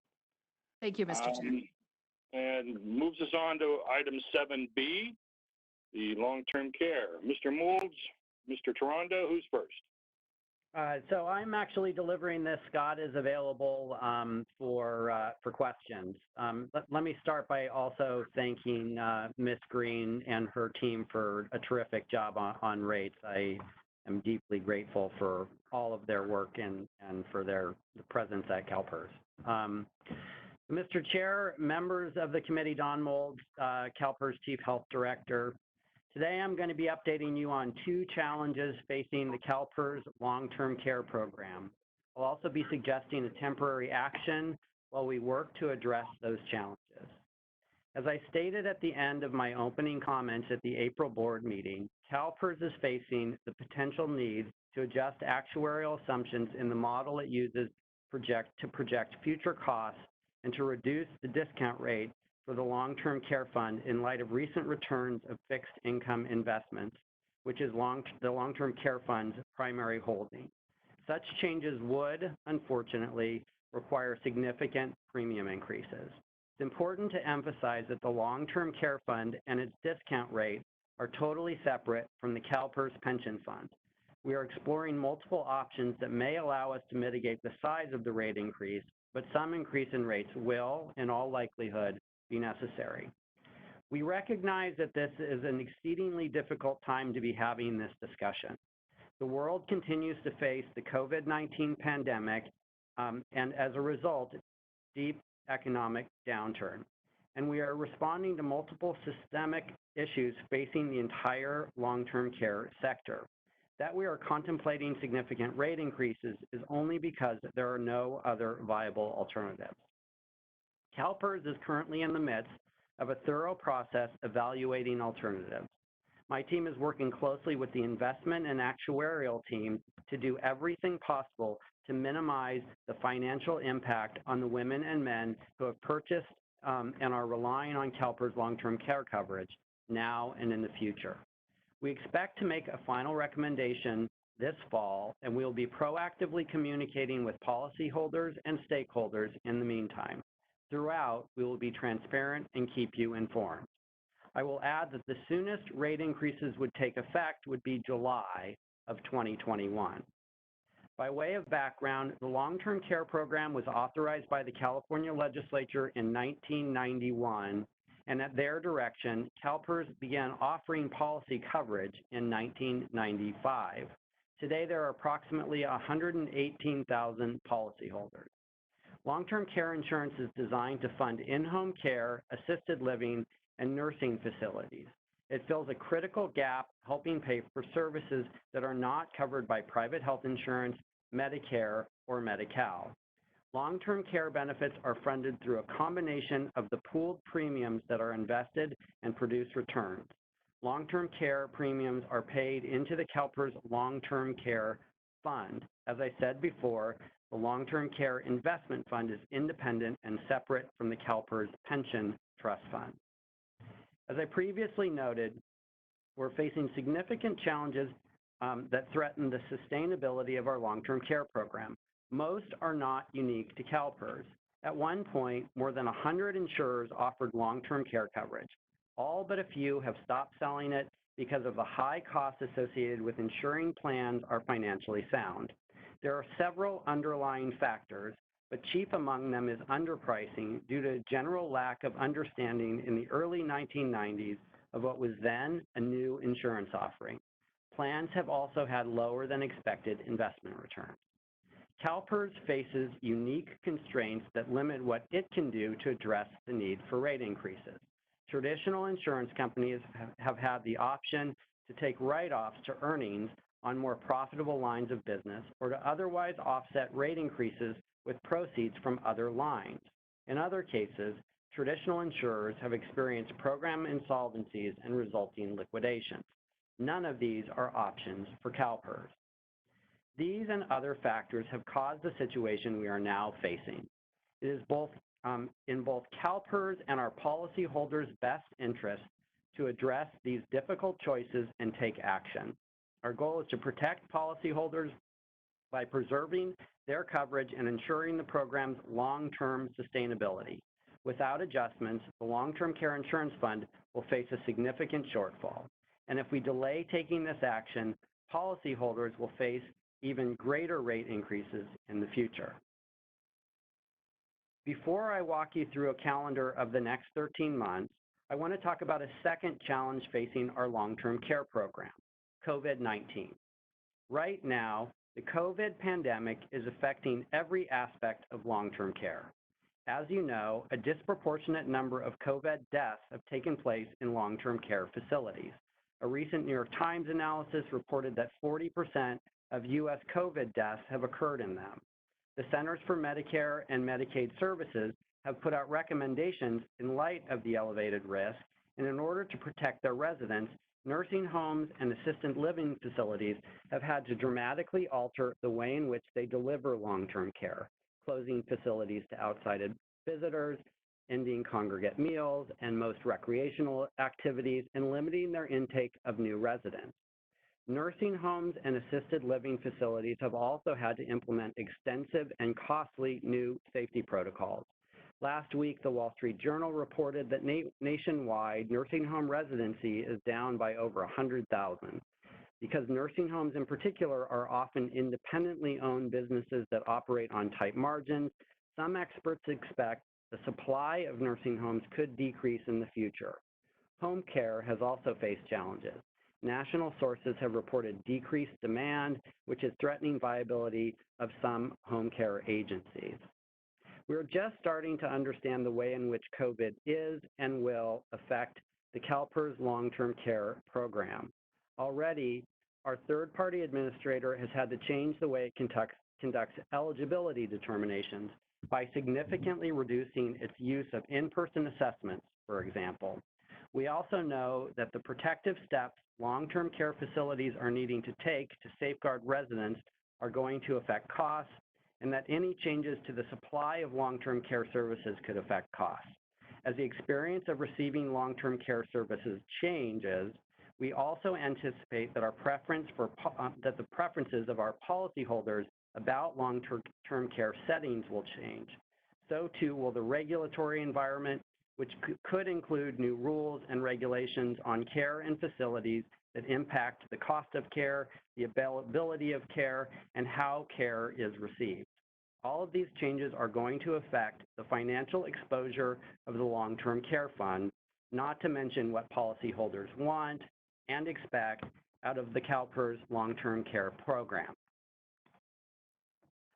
I want to walk through the calendar over the next 13 months, leading up to the July 2021 timeline when we would be instituting any rate increase or other changes to the CalPERS long-term care program. Before I do, I want to again acknowledge that enacting significant rate increases will cause hardship to our policyholders, most of whom are on fixed incomes, so have limited ability to increase their contribution to the program. That is why we are proceeding carefully and exploring every possible option to help mitigate how much of an increase is necessary, and is one of the reasons why we are delaying action until next summer. We are currently working with our investment office, our actuaries, and outside consultants to conduct a thorough review of our investment strategy to determine whether changes to our asset allocation could improve the long-term returns of the CalPERS long-term care fund while sufficiently protecting the fund from risk. Results of that work will be reported to the board at our September meeting in open session. In September, the board will need to consider any changes to the asset allocation. Based on those deliberations, which will be informed by input from our actuary and investment offices, the board will also have to adopt a revised discount rate. We will also be discussing the size of the rate increase in September, which is directly related to the discount rate. In September, we will also be presenting to the board alternatives that we could offer to our policyholders that would help mitigate the rate increases. These may include voluntary changes to the actuarial value of a beneficiary's policy through benefit reductions or increased elimination periods, for example, that a policyholder could agree to in lieu of some or all of the premium increase. On a more positive note, in September, we also hope to discuss potential benefit design changes that serve dual roles. I'm personally optimistic that we're going to be able to identify changes to the program that will better meet the needs and desires of policyholders in light of some of the changes I discussed earlier with respect to COVID, and ultimately that will help on the premium side. A recent example of this is the newly adopted LIFT program, which evidence leads us to believe will both allow our policyholders to stay in their homes longer, something every survey tells us is a first-order priority for policyholders, and which will ultimately lower costs. Integrating additional supports for people who want to stay in their homes and out of institutional settings for as long as possible is going to be a critical strategy for the long-term care program going forward. It speaks to the clear preference of our policyholders, and it reduces program cost exposure. The revised discount rate, premium rates, buy-down type policyholder options, and any benefit design changes will all need to be adopted by the board in the fall.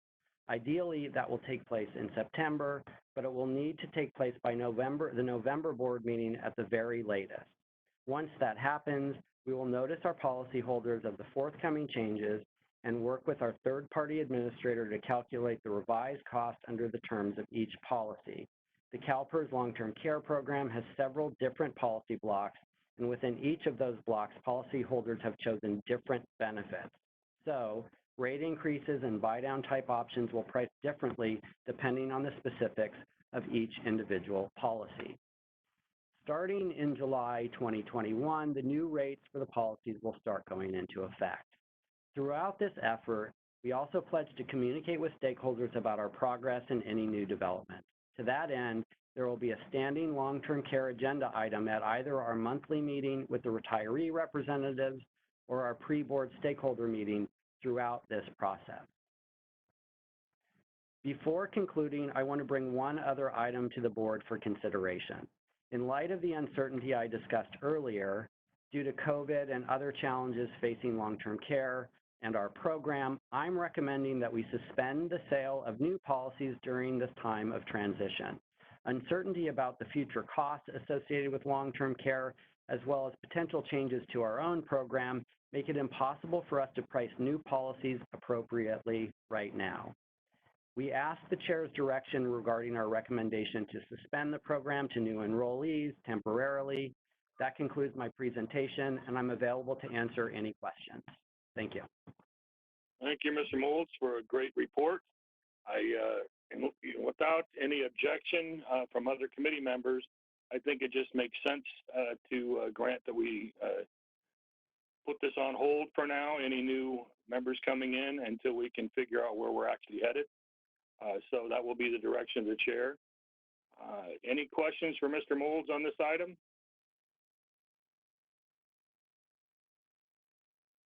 Not seeing any. Okay, well, if more questions come up, I will certainly come back to them, but I know we have some from the audience, from the public. So, Mr. Fox, do we have people who would like to speak on item 7B? Mr. Chair, yes, we have a number of public commenters. First, we'll begin with Mr. Michael Bedart. Good morning. This is Michael Bedard. I'm with the law firm of Chernoff, Bedard, and Echeverria, 600 South Indian Hill Boulevard, Claremont, California. I'm one of 4 law firms who represent over 100,000 class members in a currently pending certified class action entitled Wedding versus CalPERS. While I was on hold this morning, roughly 15 minutes ago, I received a phone call from attorney Michael Proctor of the Dury Tangri law firm, who indicated that he was aware I was holding to speak, and he thought that it would be inappropriate for me to address the board regarding the merits. I read to him as a professional courtesy my statement. He knows what I was intending to say. It is my intention, based on what I've heard regarding the timing of rate increases, to not proceed with reading my statement as a professional courtesy to Mr. Proctor and to avoid any controversy on that issue. And I told him that I would just instead bring these matters to the attention of the court. I have nothing further unless you have any questions of me, and thank you for the opportunity to address you. Thank you for your time. Mr. Fox? Yes, Mr. Chair, we have another caller, Holly Wedding. Hello, my name is Holly Wedding. I am a class representative in the CalPERS Long-Term Care Fund class action lawsuit. I purchased the long-term care policy when I was 45 years old. I am now 70 years old, and I have faithfully been paying my premium for 25 years. I am a senior citizen living on a limited fixed income. I cannot afford any increase to my premium, and most certainly cannot afford a significant increase. I also have absolutely no intention to reduce my coverage and feel it would not be fair to force me to change my coverage after paying premiums for 25 years. I believe if the rates are increased, policyholders will be forced to abandon their policies, and as a result, the sustainability of the plan will suffer greatly. I am disappointed and saddened that the board would even slightly entertain a rate increase, considering the almost 7-year ongoing lawsuit pertaining to the last increase that was imposed by the board. I respectfully request you consider my perspective, and thank you for this opportunity to make a public comment. Good day. Thank you for your comments. Mr. Fox?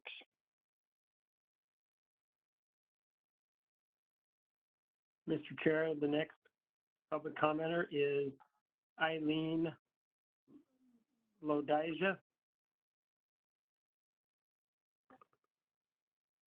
Hello, this is Eileen Lodija. Can you hear me? We can, thank you. Okay, I'm calling for myself and for my husband, Richard, regarding the proposal to raise the premiums for CalPERS long-term care policy holders. We purchased the long-term care insurance in 1997 and have paid premiums for 23 years. We're currently class representatives in the class action lawsuit challenging the 85% premium hike imposed in 2015. We represent a class of more than 100,000 state employees and members of CalPERS and CalSTRS. After 7 years of legal battles, this case is finally scheduled for trial on September 13th. The issue of premium increases is central to the courtroom battle yet to be waged. The final outcome could prevent or qualify the circumstances under which CalPERS can legally raise premiums under the existing contract. We're not telling you this because we think the lawsuit is news to you, but because knowing about it, we cannot understand why you would even consider raising rates at this time. More than 20 years ago, as state employees, these policyholders trusted the promise of CalPERS that locking in early on lower premiums would ensure health care benefits when they needed them down the road. Now down the road, they're faced with losing benefits or paying higher premiums just to keep their insurance. We currently pay 3 times our original premiums, and we would be paying 5 times our original premiums had we not given up the lifetime benefits and inflation protection. Policy owners have seen their premiums go up when the stock market goes down, but they have not seen their premiums go down when the stock market goes up. Now we're told that returns on bonds are low, so our premiums need to go up again. Will the premiums come down when interest rates go back up? Likely not. What's most troubling is that this is hurting real people at a vulnerable age who trusted CalPERS. State employees now being priced out of the insurance they planned on for over 20 years at a time when they should be able to count on their benefits. By raising premiums that force more people out of their policies and by suspending sales, you are once more reducing the amount of money being paid in this fund and forcing those who remain to one day face additional premium hikes to keep the fund solvent. Intended or unintended, the result of your action has already been to create a trend that makes the fund more and more reliable on outside money. You need to fix this, not by gouging your policyholders, but by honoring the commitment you made to them and acting responsibly to protect them from the problems created when this long-term care insurance was set up over 20 years ago, something that you sold and you are unable to deliver. Thank you. Thank you for your comments. Mr. Fox.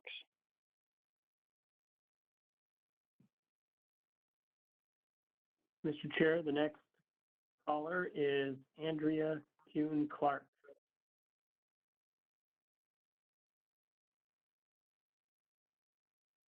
Hello, can you guys hear me? We can hear you, ma'am. Hello? Okay, Hello. Thank you very much. Hello, thank you. I don't have a prepared speech, but I do say that I purchased this plan, the long-term health care for myself and my husband, when I was 38 years old. I was a state employee. I took a decrease in my annual employment salary to work for the state of California with pleasure, with pride and everything. And I was told about this long-term health care program that was offered. It was supposed to be for state employees and their families, and it also was told to us that there would not be any increases. Well, I understand there were small increases. I didn't complain. In 2015, it went up 85%. I started at $103 a month. I'm now at $398 a month. My husband started at $356. He's at $800. We pay $1,100 a month in just long-term health care that is deducted from our pension. Our pension from the state, unless you were maybe a CalPERS employee or certain agencies that had larger incomes, but a lot of the average state employment pension is not that high. These increases are very difficult for state employees that live on fixed incomes. You talked about that this is a separate fund, the CalPERS pension fund versus the CalPERS long-term care fund. I'm just curious, and I'd like to find out if the investments are similar and the funds are doing the same. Because I have to agree with the last woman just mentioned, when the economy goes up, our rates don't go down, or you don't even lock our rates down. In 2015, the economy was pretty strong, but we got hit very heavily. I know that the actuary rate, and I don't know who you're hiring this time, was my understanding that part of the increase was because you guys had hired people that weren't able to do the actuaries correctly. What's to say that the people you're hiring this time is at the expense of state employees? You guys work and represent the state of California. These are all former state employees that you guys are basically giving us false hope. You sold us proper programs. You told us about benefits. We're paying your benefits. We're paying everything, and our services are getting declined. And when we're getting older, we need these benefits that we've paid in for. So I hope that there will be no longer increases. Again, I'm 56 years old. How many more increases are you going to give me by the time I need the plan? I purchased it young because I was told that we would be locked into these premiums. So I went from $103 to 300 and something. I can't afford that, and that's not fair because otherwise I would have looked at other long-term policies. But I chose and gave faith to the state of California, where my employer. I'll ask you to wrap up your comments. Okay. Well, I just hope that you will revisit this with understanding that we are state employees that are factored by this increase. Thank you. Thank you for your comments. Mr. Fox?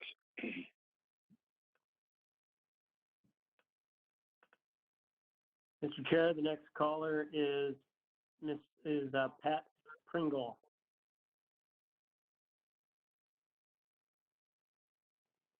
Hello, my name is Pat Pringle. Can you hear me? Can hear you just fine, ma'am. Thank you. Great. Thank you very much. I'm Pat Pringle, a retired educator and policyholder. Not only am I a part of the class in the CalPERS long-term care class action lawsuit, but I kept track and attended the legal proceedings over the last 7 years, and I've been reporting back as a leader and advocacy person in my 2 retiree organizations, 3 organizations, with people that were public employees that purchased those long-term care policies. Now more than ever, since I started paying the first L long-term care premium in 1998, I have these lingering doubts that the program will be there for me in the event that I need it. My peace of mind has been very shattered since I received that letter about the 85% increase. At 72, married with 2 existing health conditions, I'm staying in place under the guidelines of Governor Newsom during COVID-19 because I'm now in that group of a grandparent and an elder and very vulnerable. My hope is that you'll carefully consider what is at stake if you increase the long-term care premiums. We're in the middle of this pandemic, sheltered in place, doing our best to not increase our dosage of exposure, like my doctor likes to call it. Look at us today, meeting virtually. We don't know when this is going to end. What about reducing the risk of loss of these policies for this 104 plus people? Be stewards of this long-term care program. Search and find another way, another measure to address this discount change. Commit to turning this long-term care plan around. We know our portfolios will come back. We've already seen a sea change in numbers for stocks. There are other players, the state of California, the legislators. We're public employees. We've devoted our lives to public service, and we deserve the best outcome. Do you know there are over 300 retired teachers who have reached 100 years old, and they've been taken care of by CalSTRS and CalPERS and with their pension funds, and CalPERS with their long-term care needs. We had Nurse Betty in our school district who had the long-term care policy, and also Don Bickle, who just passed. They invested in this program, and they did it for one purpose, peace of mind. And that's what those families got, and that's what those former teachers and nurse got. Now is not the time to pull the rug out from our senior, active, and retired public employees and families who purchased this program. Another choice to consider before it's too late, go back to the table and talk about settlement of this lawsuit. But go back with the agenda to save the CalPERS long-term care program. from failing, becoming insolvent, and ask for oversight. Ask for oversight from the Department of Insurance from the state of California. This is your moment. Whatever it takes, save the CalPERS long-term care plan. Give them back their peace of mind. Your website Sorry, ma'am, you need to come to a close. this is it. My last thing I have to say, your website says peace of mind begins with a plan, the CalPERS long-term care plan. Help us to keep our peace of mind. Thank you. Thank you for your comments. Mr. Fox. Mr. Chairman, we have Judge Ernest Goldsmith.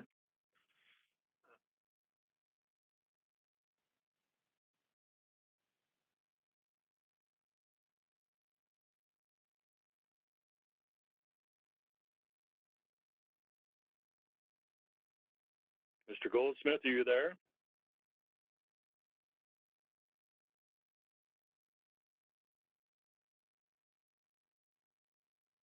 Mr. Chair, I can return Mr. Goldsmith to the queue and move on to the next person. Please do.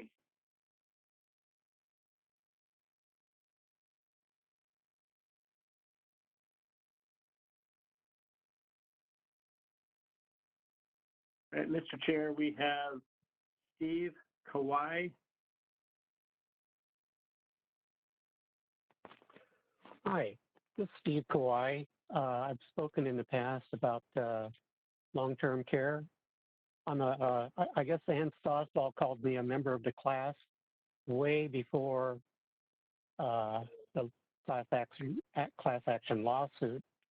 I have primarily one comment in regards to what Don Molds said, that there's only one viable alternative to the status of the long-term care fund, and that was to raise the premium rates. I'm sure, Mr. Fendick, you'll remember that I argued against changing the investments from more of a balanced asset allocation fund to this 5% securities and 95% of underperforming bonds and what have you. Well, since that time, we've had a 8-year run of a bull market, or at least 7, and we've missed out on all the gains of securities. So I would recommend that the board consider changing the discount rate for the fund, for the long-term care fund, back to 7 or even 6% to try and recover some of the losses that you know we've suffered because of the poor performance of the bonds that we've been investing in, and at least that'll help to minimize the losses that we've had, and maybe regain some of it, and maybe you won't have to raise the rates at all.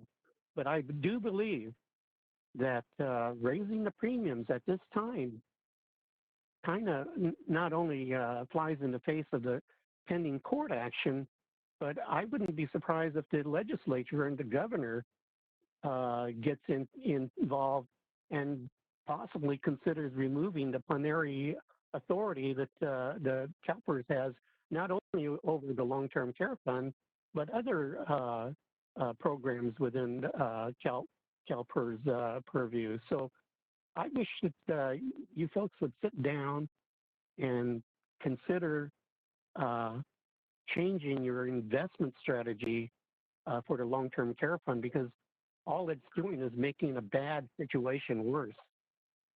And with that, I'm finished. Thank you. Thank you very much, Mr. Kawai. Mr. Fox? Mr. Chair, we'll try Judge Ernest Goldsmith one more time.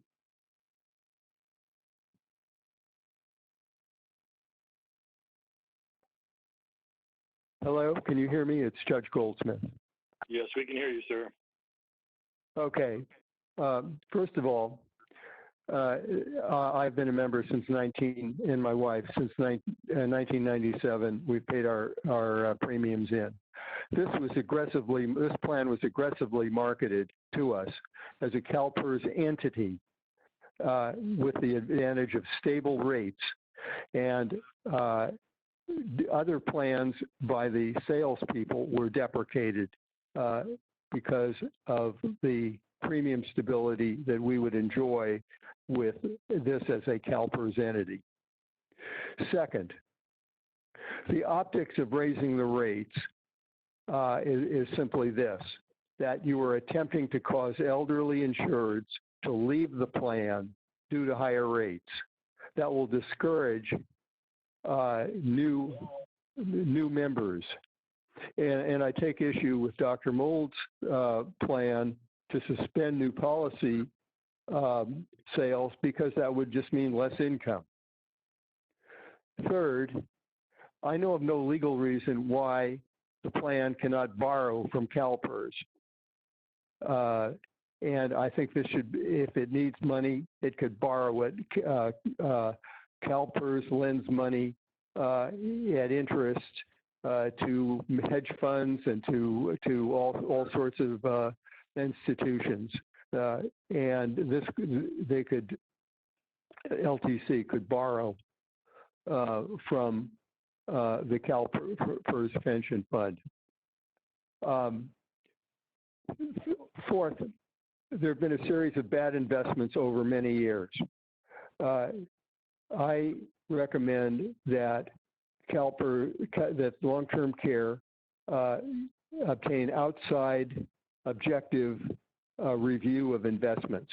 This has gone on too long, where there have been a string or many years of underperforming investments, quite contrary to just even the simplest simplest money management company would do. It hasn't kept up with the average money manager. And the increase in rates, fifth, will discourage new members who will know, because they will know the rates become unaffordable when they reach old age, which is what's happening to me and my wife and many of the people who've spoken and who are in the class. Then I seriously urge that the long-term care plan be supervised by the Department of Insurance. I think that while you may not want supervision, it may have an effect of causing better management, which is apparently needed. Your time has expired, sir. Please come to an end. You should get new investment advice and new actuarial advice, and consider the optics of raising rates, which looks like you're trying to cause elderly people who were insured for many years to leave the plan. That's not fair. Well, we thank you for your comments, sir. I believe if we do some research, a lot of the comments you made are not accurate. We cannot lend money to the plan, but that will be taken up aside. Mr. Fox. Mr. Chairman, we have Paula Zinnemann. Yes, this is Paula Zinnemann. In 2001, I was Commissioner of the Department of Real Estate, and at the request of CalPERS Long-Term Care, I invited them to come and make a presentation to the department and all of our employees. It was a hard sell. It wasn't, oh, this is available if you'd like it. There was every reason why we should buy into their plan, the stability of the premiums, and, it would stay that way forever. Where is the sanctity of contract? Where is the ability to rely on a state agency to live up to their obligations? In the interim, my premiums have gone up 85% because I chose to take on the policy that I bought into and didn't want any fewer benefits. In the interim, I had several health conditions which precluded me from going elsewhere to get a policy to replace the long-term care policy with CalPERS. I agree with what many of the other people have said, that the strategy for investment by long-term care is an embarrassment. I'm not an expert, and if I can get a 7% return on my investments, I don't understand why CalPERS can't hire a decent money manager to manage their fund better rather than laying it on all the policyholders by an increase. Better that they should go to the lawsuit, settle it, get the state to back them up to pay the premiums down from all these people who have been paying these huge premiums for a long time, and get on with it. There has to be some reliability as far as the states backing up their agencies. And I suggest that change how you invest, get an investment manager, and let's move on with this, and no increases. I think everything else has been said. I don't want to repeat more. Thank you for your time. Thank you for your comments. Mr. Fox?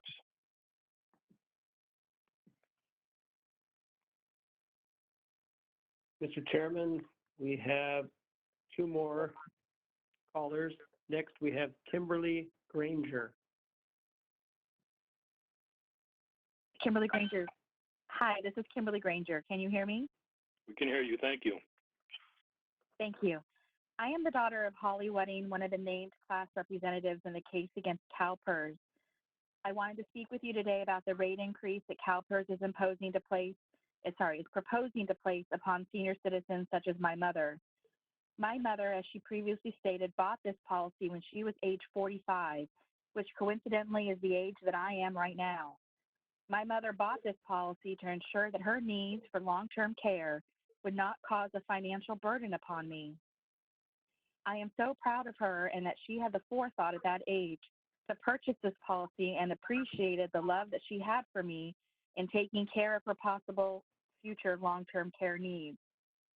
It is simply unconscionable the amount of stress, harm, and sleepless nights that CalPERS has caused senior citizens such as my mother, who were only trying to do what was best for their families and honestly believe that CalPERS would keep the promise that it had made to them.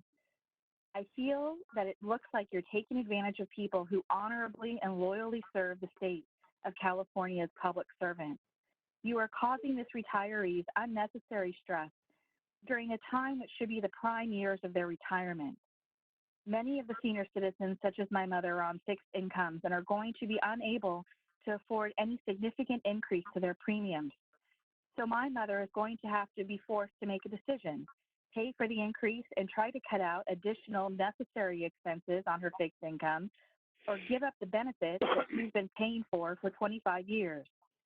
And to do this while the lawsuit is pending is just unconscionable. What you're doing to our parents, our grandparents, this amazing generation of state workers, people who paved the way for us current state workers and teachers, it will not be forgotten. And I, along with the other children and grandchildren of these class members, will continue to fight against this unjustified and unfair rate increase. I urge you to listen to your conscience and to not impose a significant rate increase on the greatest generation of people like my mother and those other class members. Thank you for your time and take care. Thank you for your comments. Mr. Fox?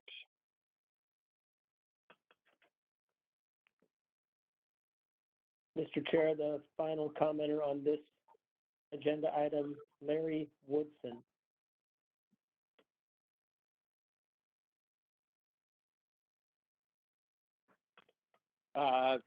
I won't say good morning, I'll say good afternoon again. Larry Woodson, California State Retirees. I guess first I just like to express my appreciation for the comments of the many policyholders that have commented. They're in alignment with a lot of our CSR members who have policies, and I think the board needs to hear their stories. Secondly, I too, along with Judge Goldsmith, have some concerns about the proposal to freeze new member sign up, it does, it will prevent a source of income, which seems to be counterintuitive, and it also it sends a kind of an ominous signal, and I hope the board considers that carefully. And thirdly, in terms of the overall landscape of policies, to amplify a little bit on what Dr. Mold said, Morningstar put out some data that said in 2000, the year 2000, there were 125 companies providing long-term care policies. Today, there are less than 15. Lastly, I have some concerns about transparency of information, and I know there's a lawsuit, but we've been looking for the valuation report, which gives us a glimpse of where the fund is, and we understand it's out of finance and administration. The last one that was issued appears to be February 21st, 2019, and if that's an annual report, why didn't one come out in February of 2020? We've been told it won't come out till September 2021. I actually leave this as a question. If anyone, like maybe stakeholders, can get back to me, is there a valuation report that it's not been posted, and where can we find it? So thank you. Thank you for your comments. Anyone else, Mr. Fox? Mr. Chair, that concludes public comment on agenda item 7B. Thank you. Mr. Moulds, you have any comments about the last speaker and the evaluation? Yeah, Scott can jump in here, but one of the questions that one of the things that we're doing over the course of the summer is obviously looking at many of the considerations that were raised here, asset allocation included, and so we can't obviously, while we're looking at all of our options, produce at the same time a valuation report. That should come with the what would be delivered in open in September. I'll let Scott add any additional information on that. Thank you. Hi, this is Scott Tarando. Agreeing with what Don said, there are just too many unknowns and at this time that we can issue the report. Once we get some of those decisions made by the board, we'll be able to go ahead and issue the report later this fall, not 2021, but fall of 2020. Thank you. I just see I have a question from Ms. Brown. Thank you, Mr. Chair, and this is more of a comment. I just want to thank the callers for all their comments today. And I want to reiterate that because of COVID-19, the board is actually able to hear directly from more policyholders and other persons impacted by this potential change. And hearing these firsthand stories is a real triumph for transparency. I'm hoping that when we start meeting in person again, that we can continue to allow public comment by phone, because it allows the board here firsthand from individuals impacted by pending actions of the board. And I think it will help us make better decisions in the future. Thank you. Thank you. Seeing no other comments, takes us to agenda item 7C, summary of committee direction. Mr. Moulds. That's it for me. I can turn it back over to you. It was summary of the committee direction. Do you have any committee direction? I'm sorry. My apologies. I do not have any recorded committee direction at this time. Except for the two that the committee chair directed for the suspension of. Thank you. Temporary suspension of the program. And at the pleasure of the chair. Correct. Very good. Yep. Thank you. Apologies. So that brings us to item 7D, public comment. Mr. Fox, is there anybody on the line that wants to have public comment? Yes, Mr. Chair, we have Al Darby. Al Darby. Al Darby, President, Retired Public Employees Association. These are preliminary rates that were issued today. Always in the past, these rates were not taken very seriously. With the huge profit reports from our insurance providers just released, should we consider these preliminary rates anywhere close to acceptable, or do we issue the usual admonition to the providers to sharpen their pencils and come back with lower final rates next month? So what'll be the case this time? Well, speaking from the chair's position, I will say that I think the plans hurt us the last few years about coming in with a sharper pencil to begin with. But I think beyond that, our staff has done an incredible job working through this time around, making sure that we were giving the best information and the best numbers we could moving forward. Not saying there won't be another change, but I think that they've done a pretty good job in holding these plans with their feet to the fire. I hope they will consider the profit, the excess profit that the insurance providers are reporting and make some effort to get a little improvement in the rates as a result. Thank you. Appreciate your comments. Thank you. Mr. Fox?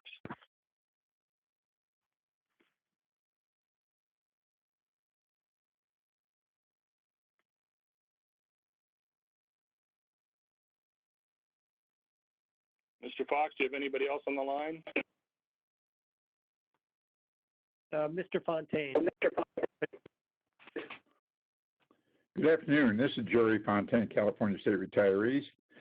I don't have any new issues beyond what Mr. Behrens and Mr. Woodson had brought up, and I think both of those subjects should be given extreme consideration. Thank you for the opportunity to speak. Thank you for your comments. Mr. Fox, anyone else?